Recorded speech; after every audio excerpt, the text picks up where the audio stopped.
Welcome back. This is once again the Robaer Report. Hope I'm not struggle streaming today.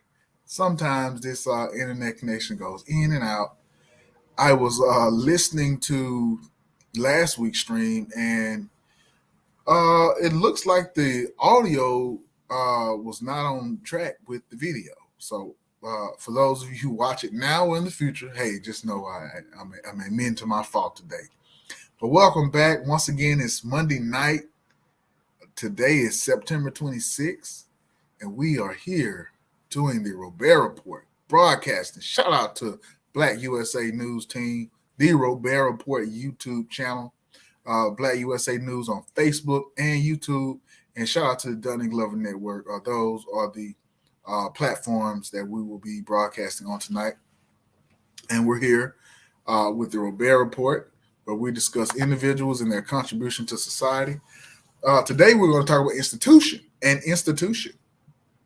So, not so much an individual, but if you know anything about sociology, an institution is made up of individuals who are making that thing work. So, shout out to the institution for the Metropolitan Police Department in Washington, D.C. For those of you who caught the show last week, or for those of you who will catch the show in the future from last week, I gave a discussion of being carjacked in Washington, D.C. on Sunday night. That was the 18th, I believe it's September 18th. If I got that day wrong, I apologize. Please forgive me. And I gave a rundown of how I felt. And this week has been very promising. 8 days after the event, 7 days after I gave my report on the Robaer Report. And today we're going to talk about one of the great things that the city offers in regard to victims of violent crimes, such as I was. Thankfully, I'm still alive. So I wasn't scared or anything, but thankfully, I'm still alive. And I'll be coming to you all more as events unfold. Because it's not a closed matter yet. You would think that it'd be a closed matter, but as of last Tuesday, the vehicle was still riding around Washington, D.C. Tuesday night with the same tags. So that was last Tuesday, which was I believe that was September 20th. Who knows what's happening? I have yet to receive an update. But please like and share on Facebook, subscribe, and give us a thumbs up on YouTube. Thank you. On any other platforms you're watching on. The Robaer Report YouTube channel, Dunning Glover, Black USA News on Facebook, and Black USA News on YouTube. So what I'm going to do today is I'm going to talk about one of the benefits that the city offers. Shout out to the mayor of that great city. I absolutely adore your city. I always have, even before you were in office. Shout out to the mayor. She does an excellent job.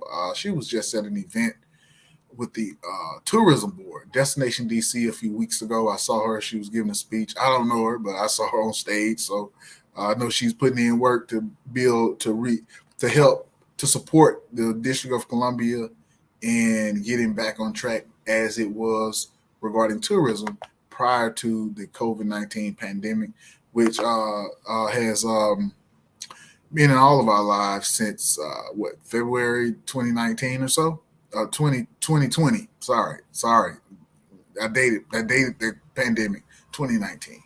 So what I want to do right now is I'm going to pull up my screen. I'm going to share my screen. I have a couple of different websites I'm gonna pull up. Well, it's actually just one website, but it's multiple pages inside the website. And the website that I'm going to pull up right now is add this to stream.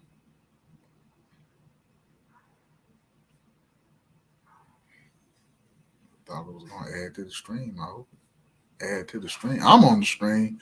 Oh, I can see. Oh, I'm sorry. Oh, okay. I see what's going on. It's just a lot smaller. Let's see if I do this. Okay, cool. All right, it comes up. Well, you all see the Black USA News guest speakers on the background. So I was a little bit confused by that, but I'm not confused anymore.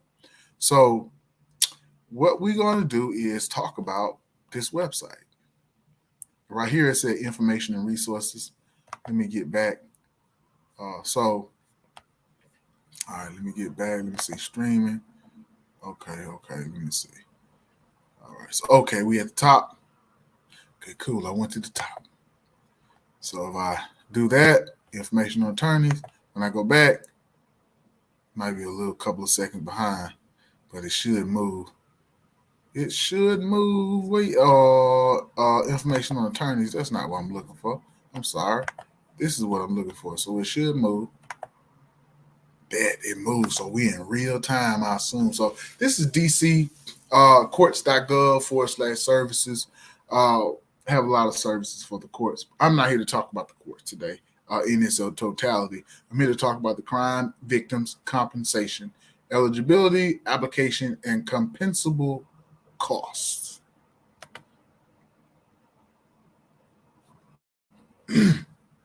They actually have an event coming up on October 2nd, 2022, which is next Sunday. Shoot, I think I might need to go because it would I can, well, I'll talk to the officers on the scene. Just, I don't want to put my face up there too much, but if it'll help, I will. They have applications for the Crime Victims Compensation Program, CVCP, are processed by staff remotely. They have an email you can send them to. You can submit them, looks like on location. And yeah, so you can download the application. If you need help, they have staff available during weekly working hours. The CVCP program provides financial assistance and reimbursement to innocent victims of violent crime and their families with crime-related expenses. Ooh, wow. Who would have known? You'd think you just suffer from a violent crime, then detective gives you a call, or yeah, this was a detective. I don't believe this was an investigator. If I am wrong in offering your title up, please forgive me and please let me know so I can rectify the situation in any possible way that I can. I'm not going to give any names though, but if they happen to see it. Compensable expenses include, but are not limited to, funeral and burial costs, medical and mental health expenses, yes, lost wages, loss of support, crime scene cleanup, and temporary emergency shelter and relocation. Crime victims compensation staff conduct interviews to determine needs, process claims, and provide referrals to other victim service agencies in the district. The Crime Victims Compensation Program is funded by fines and fees paid to the DC courts. So that's where the money's coming from to support this program.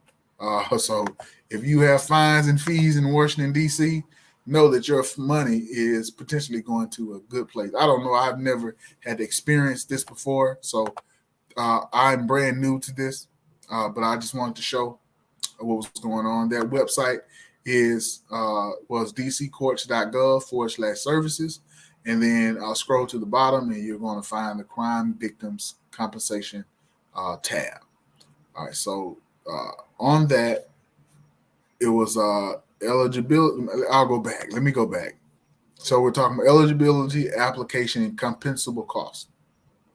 So we'll go to eligibility tab first, and see what makes a person eligible. I mean, this is not a rite of passage, Well, hopefully it's not a rite of passage. It's nothing to be proud of to be eligible. Let me go back. I don't think there's anything to be proud of to be a victim of a crime, a violent crime at that in Washington, D.C. But I still have to note that you may be eligible for some type of compensation, receiving some type of support, treatment options. The city cares. For those who say that Washington, D.C. does not care, that right here shows that the city cares. And even myself, I would have been, if I had not known about this, I would have had my reservations about how much Washington, D.C. is actually able to do for victims. who are involved in violent crimes. And what we're going to do is, looks like I'm buffering a little bit. I hope not, but maybe so. What I'm going to do is show the eligibility. But first, uh, visit blackusa.news, the voice of our people, to be a guest, or if you have a show idea, email editor@blackusa.news. Blackusa.news. Email blackusa.news, or editor. Email to editor@blackusa.news. All right, let me pull up one of these banners again. All right, let's get it. So the eligibility. A person is eligible for compensation by the CVCP if the victim suffered personal injury.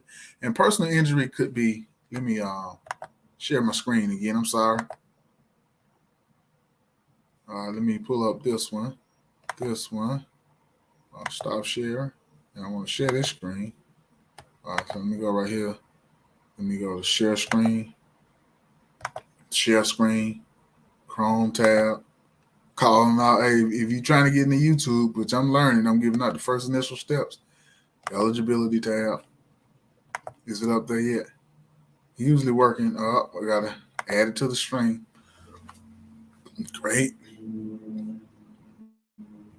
Eligibility. A person is eligible for compensation by the CVCP program if the victim suffered personal injury, physical or emotional trauma, or death in the District of Columbia. I'm just gonna say DC. Excuse me. I'm just gonna say DC when it comes to this District of Columbia. Or if the victim is a resident of the district who has suffered personal injury as a result of a terrorist act or act of mass violence committed outside of the United States. So we're just going to focus on, I didn't suffer any physical injury, but I did suffer some emotional trauma. I have deal with sleep issues, sleeping through the night. I wouldn't call it paranoia, but I watch my door because when I was carjacked on last Sunday, I just was told to get out of the car, and everything that was in the car was separated from me, and everything that was on my person went with me. So I had to suffer some emotional trauma. I mean, this is something I'm gonna have to deal with for a while. I mean, I'm going to, if possible, take advantage of this emotional trauma. Victim suffered personal injury that will make me eligible. The crime was reported to law enforcement within 7 days of occurrence. I reported it as soon as it happened. The rest of that doesn't apply to me. The rest of that number 2 doesn't apply to me. But the crime was reported to law enforcement within 7 days of occurrence. Within the first few minutes. Sorry for my stuttering, but first few minutes. Application for a compensation is filed within 1 year after the crime or within 1 year of learning about the program.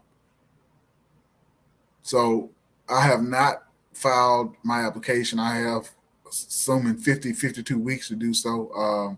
Just learning about it. We'll get to more on filing the application. We'll get into another web page that will talk more about that.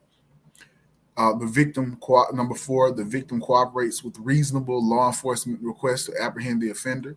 I have been in communication with law enforcement.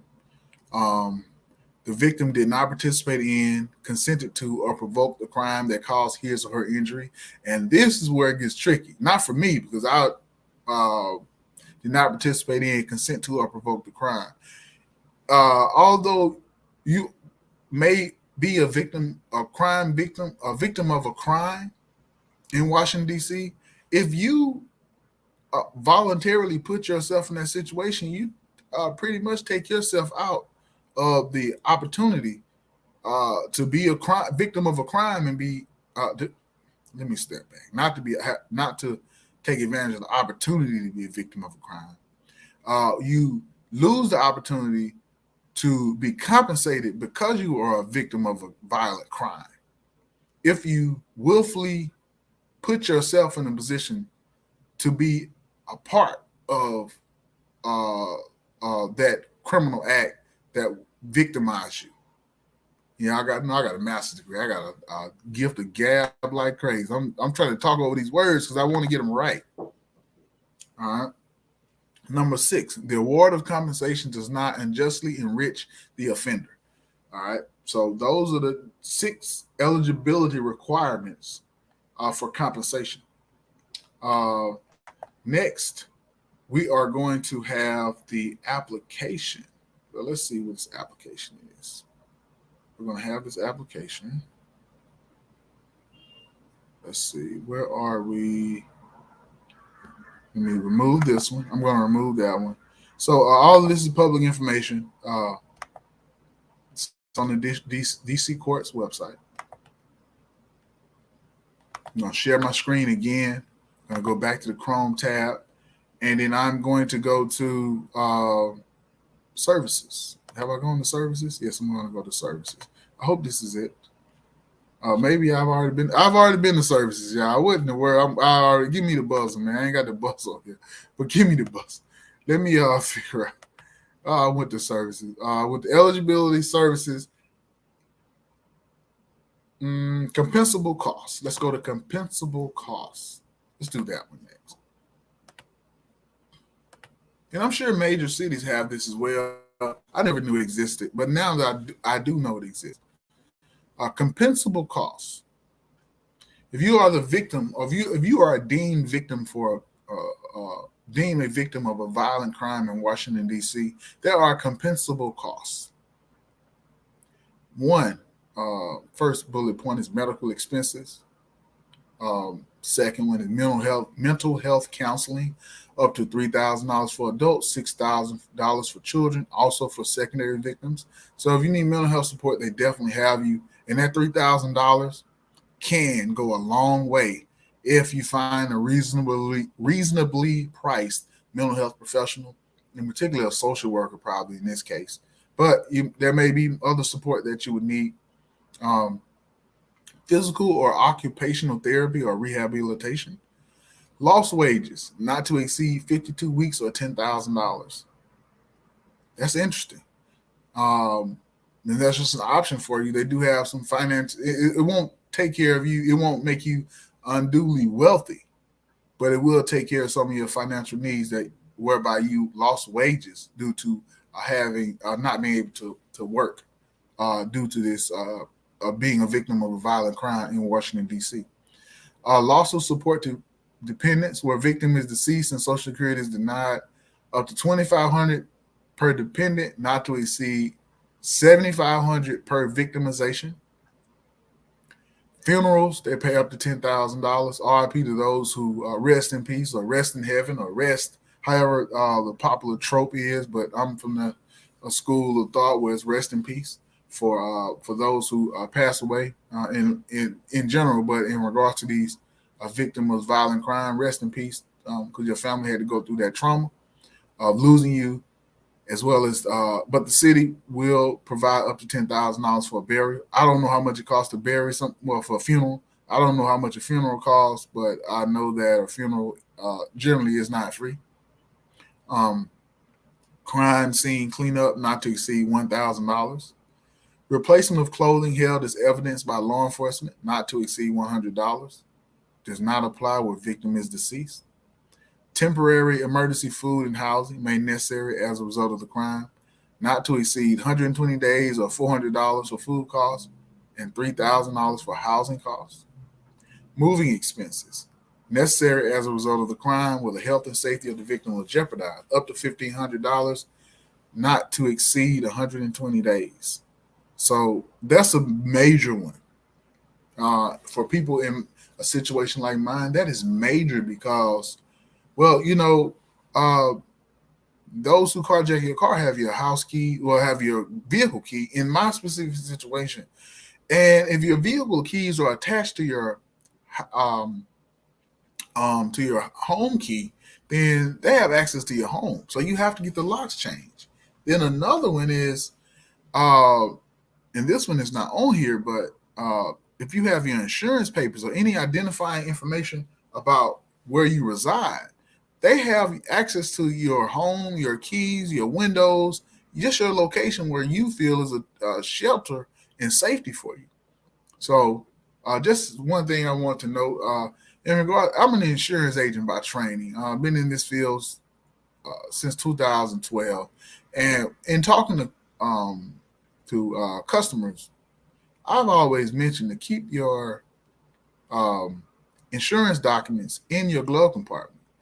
And after this situation, I don't know if that's the most accurate thing to say to someone because I lost mine, and I don't know where my car is. I don't know where the offenders are, and I try not to bog myself down with those details because it's very depressing. It hurts, but they have access to where I live, so I'm concerned about that. I'll go on to the next one: transportation costs to participate in the investigation or prosecution of the crime, or to receive medical treatment or some other service necessary as a result of the crime. $100 for local and $500 for necessary out-of-state travel to receive services.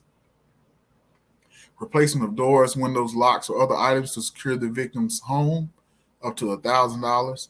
I got my yeah, so that's a good one right there. That shows, like, that right there actually shows that Washington D.C. cares for the safety of a victim of violent crimes.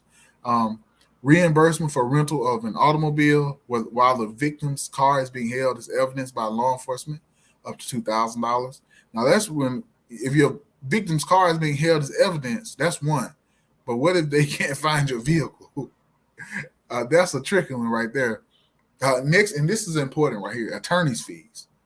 Um, to assist in the appeal of a determination only, not to exceed $500 or 10% of award, whichever is less. And lastly, emergency award, not to exceed $1,000. Who knows what that emergency award is for, but it's there. All right, so stop sharing, go back to my screen. So I may have been buffering. I was not actually able to see my screen because I was to see the channel because I was looking at the screen whereby the compensable costs were. So the next one, we'll look at the application. And this application is pretty detailed. The application is 7 pages long.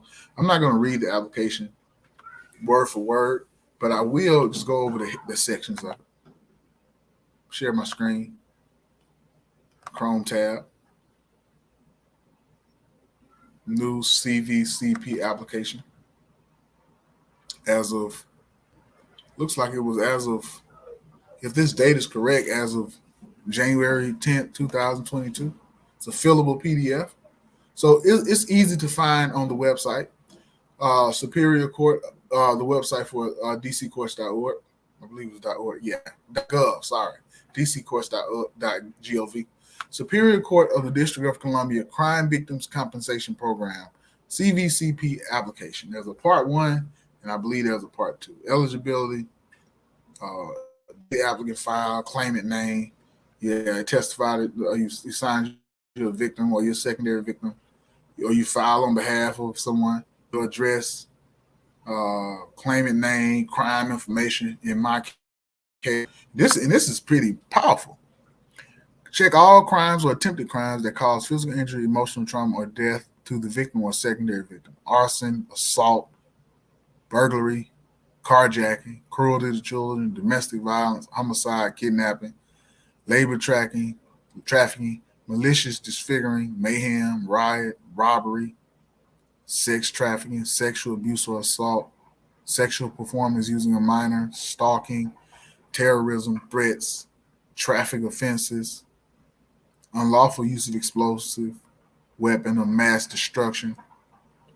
Wow, that's pretty intense. And I'm just reading it, and I'm thinking about the amount of people who suffer under these violent crimes.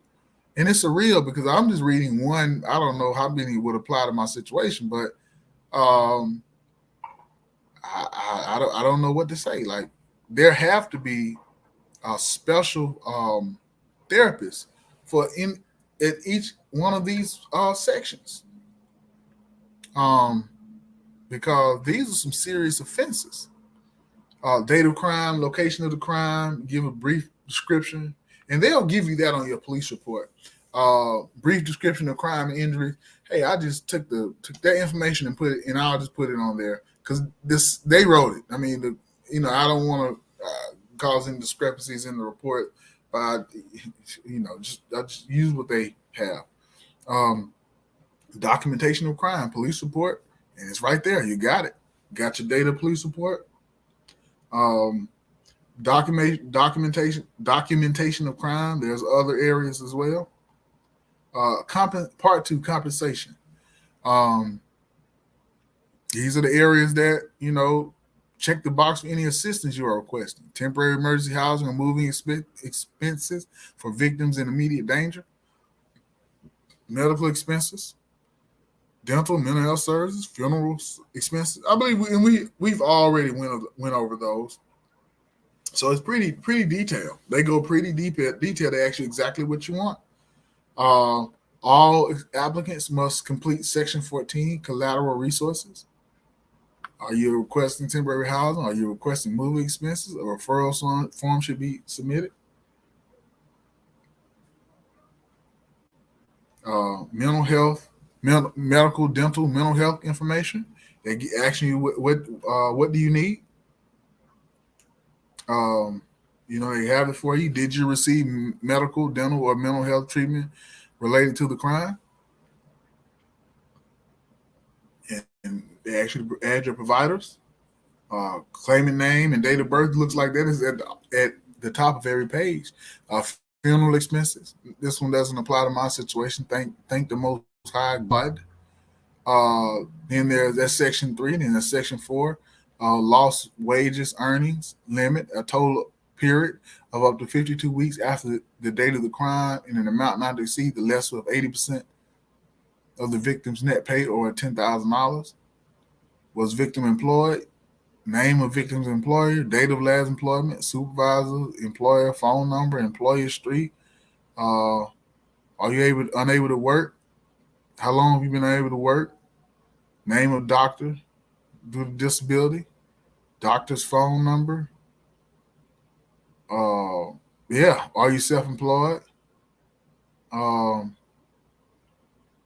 you will be required to complete authorization and release forms. So they're, while they're offering assistance, uh, those who work in this unit don't want you to abuse uh, what's can be yours, but don't want you to abuse the system. And I definitely understand that. Emergency award if employed at time of crime, limit up to $1,000.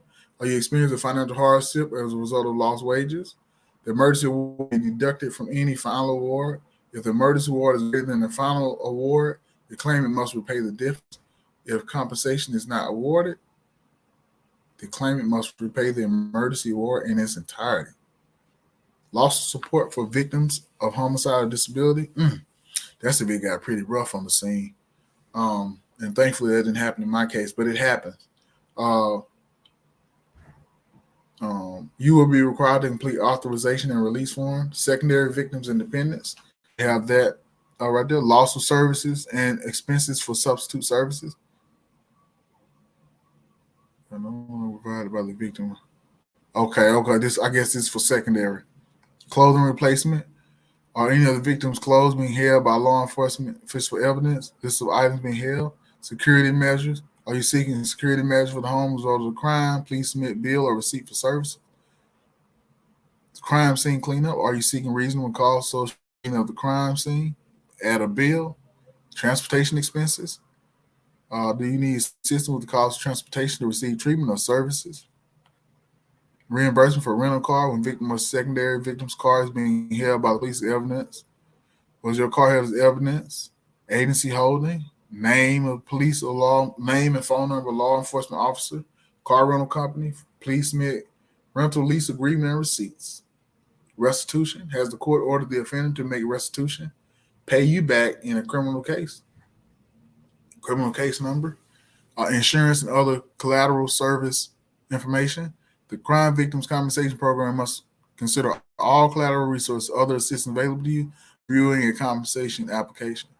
You will be required to complete separate authorization and release form documentation of your collateral resources: health insurance, automobile insurance, workman's comp, Medicare, Medicaid, VA, Veterans Administration, TANF, vacation, annual sick pay, food stamp, disability, dental insurance, life insurance, burial insurance, unemployment benefits, Social Security, Child and Family Services Agency, Section 8 HUD housing. You will be required to complete authorization and release forms. So they want to know what's going on in your life with regard to insurance and other collateral source information. And it's fair. That's fair. Even though you're a victim, you still have a life prior. You still had a life prior to that being victimized, and you have things that are going to be coming your way, just as they were if you had or had not been a victim of a crime. Um, Declaration and affirmation. I understand CVCP will obtain law enforcement records over or court documents related to my claim. I understand that I can receive reimbursement until CVCP verifies costs and treatment for injuries or trauma from the crime. CVCP will notify me if my claim is approved or denied. I must notify CVCP if I sue the offender or if the court orders the offender to pay me restitution. I understand that if I get any money from a lawsuit related to the crime or the court orders restitution, I may have to repay funds I received from CVCP also relating to the same crime. If DC chooses, it can file its own lawsuit against the offender to recover the money CVCP paid. If DC sues the offender to get the funds back, I must fully cooperate with the lawsuit. And they have a certification and places where you can submit your documentation. Please allow 5 business days for a CVCP team member or to review your compensation application. If you have any questions, they have a phone number for you. You know what? Oh man, that was terrible. I went through this whole thing. I thought I had man, that was a long stream too. But since I missed all that, there's a CVCP application that's fillable that you can go over and get some support that you would need from the District of Columbia. And the last part that I will show is I mentioned it earlier. If you're having trouble, uh, if you're having trouble with application or you want some support from a point, have information on attorneys. It's not necessary to have an attorney to file, and CVCP cannot pay attorney's fees for assisting with the filing of a compensation application. All right. It looks like, and I'm not an attorney, I'm not a legal representative, but it looks like that attorney is available for appeals process, and there may be some compensation for the attorney after the appeals process. But I'm not familiar with what's going on the legal side. I just stating what happened to me in my last post, and then stating how DC supports crime victims. Um, okay, let me put this up. Information on attorneys. So, information on attorneys is right here. So, once again, this is the Robaer Report. I will be signing off. I really thank you for coming to the one person who in here. You know, there may have been multiple people in here, but I can only see, I only have one screen. I don't have the secondary, tertiary screens. But thank you all for coming in and listening. For those of you in the future, I know that if you're a victim of a violent crime, that there may be some support for you. Particularly, this stream was about Washington, D.C. And once again, this is the Robaer Report, where we talk about individuals and their contribution to society. Today, we have discussed an institution. So I may have to update my mission for the program.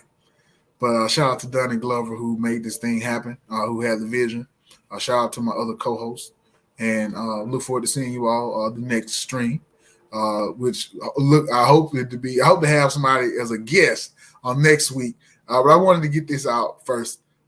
This thing was pretty traumatic to me. It still is, and we'll see how it works out. I'll be giving y'all updates. Well, shout out again to the Black USA News team. And this is Robaer Washington with the Robaer Report signing off. Peace.